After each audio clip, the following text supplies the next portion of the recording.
Olá, meu nome é Juan Branco, falo o nome do IPEP, IPEPP, Instituto de Pesquisa em Psicanálise e Psicopatologia de Brasília.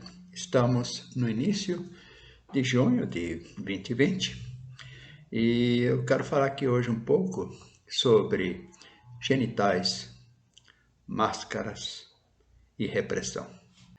Esse tempo da pandemia, com todas as suas consequências e suas restrições, está nos dando margem para certas análises de novas perspectivas do que pode acontecer em nossa civilização.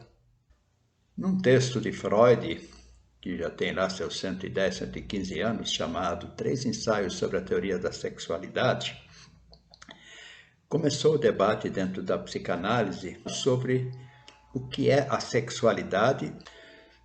E nesse texto, Freud fala das perversões, entre outros temas. E é interessante uma frase que ele coloca lá que eu quero agora recuperar. É assim, diz ele que a boca e o ânus reivindicam o direito de serem tratados como genitais. Quando faz essas referências, Freud está nos trazendo a perspectiva de que a sexualidade não está restrita aos genitais em si, que os desvios sexuais, desvios em relação à norma biológica, vamos dizer assim, ou fisiológica, estão ali. E, ao mesmo tempo, Freud está nos falando de um conceito importante para a psicanálise, que o ser humano, que o bebê, ele tem a característica perversa polimorfa, ou seja, todo o corpo do bebê é erotizado. O bebê, ele tem a sexualidade em todo o seu corpo. É uma sexualidade que decorre do erotismo do organismo vivo. O corpo humano é feito, cheio de orifícios, mas ainda temos as narinas e os ouvidos. Houve um amigo de Freud chamado Fliess que defendeu uma teoria de que a sexualidade humana tem fortes raízes nas narinas, no sistema olfativo, porque os mamíferos, de modo geral, são atraídos para o encontro sexual a partir dos odores que remetem ao desejo sexual. Então, eu posso agora estabelecer uma linha que une o genital e aqueles órgãos que reivindicam o direito de serem tratados como genitais. Em outros momentos da psicanálise, sempre é falada, desde Freud, a questão da repressão. E a repressão, ela está sustentada em reprimir a sexualidade e também outros instintos. Os dois instintos básicos. Ocorre que a civilização fez com que a maior parte das fontes do erotismo fossem sendo cobertos, né? Então as pessoas foram se cobrindo. Cobrindo por quê? Talvez pelo frio, mas também para cobrir a fonte do desejo sexual. Precisam se submeter à repressão para que o modo de vida civilizado possa ser mantido. Afinal de contas, a civilização surge para dar conta de três questões: o medo em relação à natureza, o medo em relação à perda do próprio corpo e também as questões que nos vêm dos outros. E isso está colocado numa outra obra de Freud, que é o mal-estar na civilização. E é dentro desse modo de existir, entre repressão e instintos, que a sociedade foi desenvolvendo modos de estar convivendo um com o outro, dentro de instituições, e a partir daí se estruturou toda uma forma de existência. Então, o direcionamento dos instintos, um lado, e a repressão, por outro, vão ser marcas que estabelecem os limites do processo civilizatório e do comportamento humano, de como viver um com o outro, de como se realizam os encontros sociais e por aí afora. Então é interessante notar que a vestimenta, ela cumpriu sempre uma função importante. Os genitais só poderiam estar descobertos nos momentos adequados, o encontro sexual ou então outras condições de intimidade. Mas é coberto com a ameaça do medo. Então, os orifícios que permitem a introjeção ou a inclusão de alguma coisa externa são grandes fontes da sexualidade. E aí nós temos a vagina, temos como um desvio o ânus, temos como outro desvio a boca e temos, já não como desvio dentro da opinião de Flies, mas como algo que vem da condição fisiológica da vida animal, as narinas. Vejam que os orifícios, então, participam intensamente tanto do erotismo em sua forma mais primitiva, quanto dos desvios que vão surgindo como substitutos da sexualidade original. Se nesse momento estamos cobrindo boca e nariz, estamos novamente interferindo na sexualidade. Claro que o motivo que vem é diverso. Outras partes do corpo que foram recobertas talvez também tenham tido motivos diversos, porque em si talvez não se justificasse certo encobrimento em tempos primitivos. Por outro lado, as pessoas relatam desconforto em usar máscaras e, ao mesmo tempo, você andando pela rua, bem onde não teria nenhum vírus, porque vírus, como sabemos, ele não é um objeto voador. Ele pode pairar no ar por um tempo, chegar ao solo.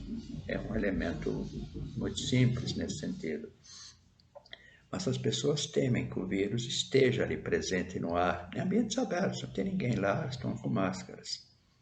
E nós vemos também pessoas que estão dentro dos seus carros com máscara, sozinhas. Então, o que está havendo ali?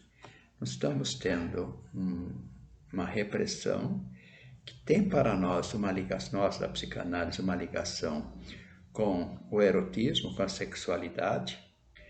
Então, se agora a boca que reivindica esse direito de ser tratada como genitália é coberta, de algum modo ela está relacionada a esse erotismo que reconhecemos em todo o corpo. E vejam, quando saímos da repressão, sentimos alívio. Aquela mesma pessoa que usa máscara numa praça pública, numa rua, não tem ninguém, ou dentro do carro sozinha, quando chega em casa, tira a máscara, tira na intimidade. Então, se ela está de máscara no carro, ela está temendo o quê? O olhar público, a recriminação.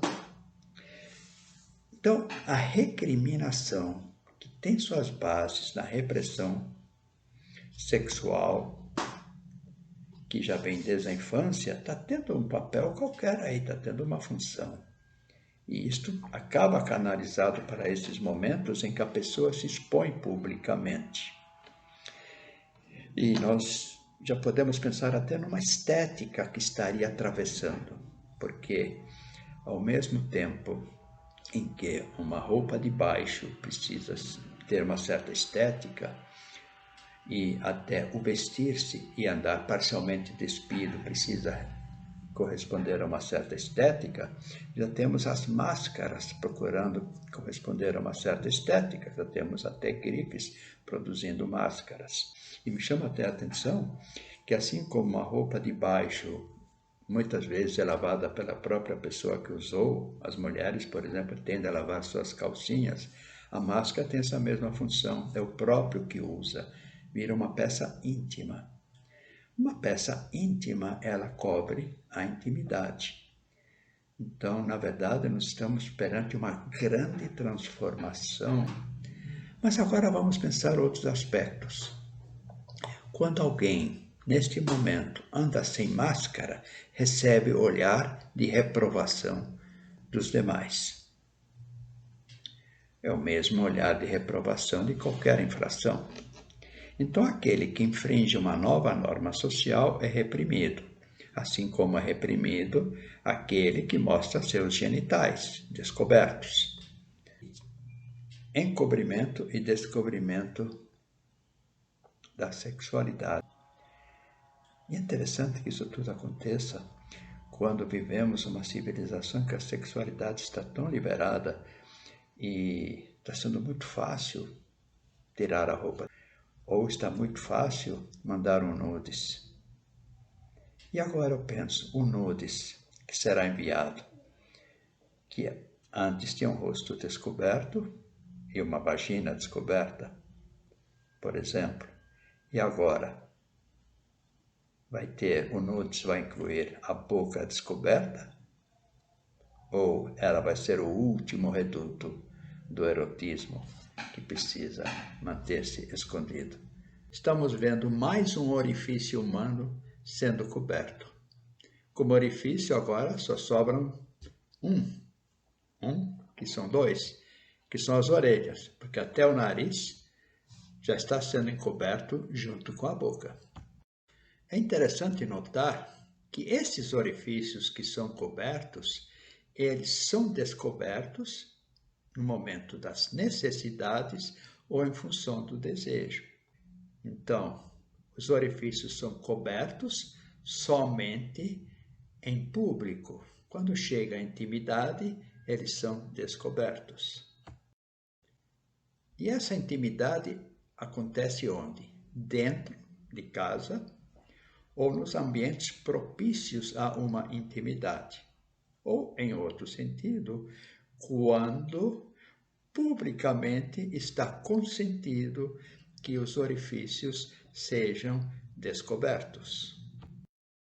Chama a minha atenção que quando se anda sem máscara hoje nas ruas, as pessoas olham espantadas e, não sei se preocupadas, ou estão usando de estar transgredindo uma nova norma social, ou seja, como alguém que descobre algo que deveria estar coberto.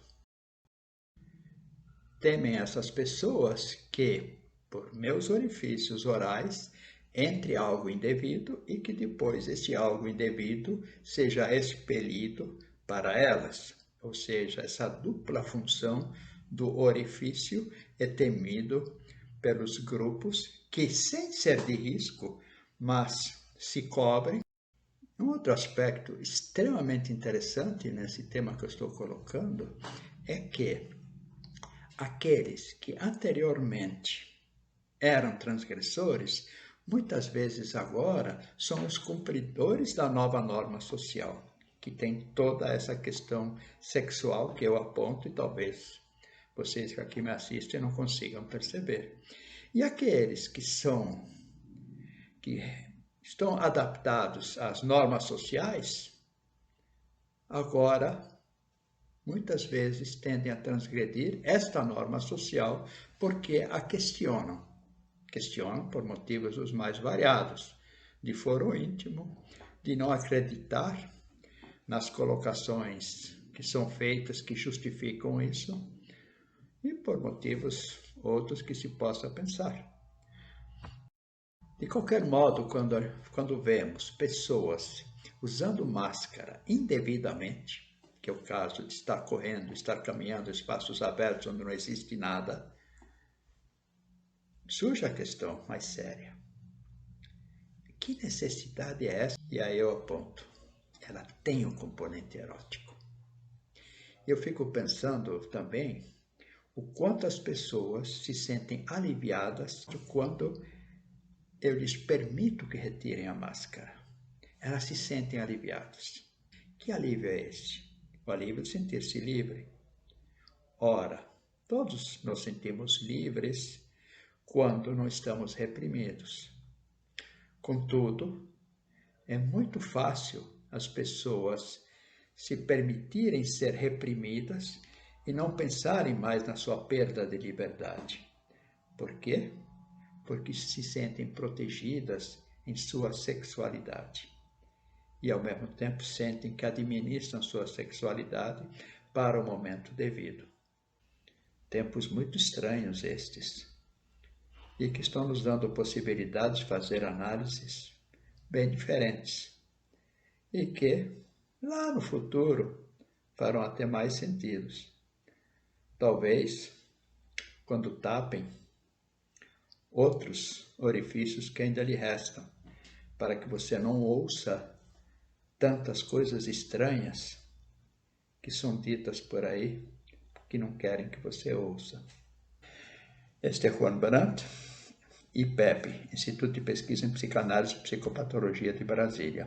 Temos análise pessoal, supervisão, formação de analistas, temos cursos, projetos sociais. Nosso site, psicanálise, IPEP.com. Obrigado, até uma próxima.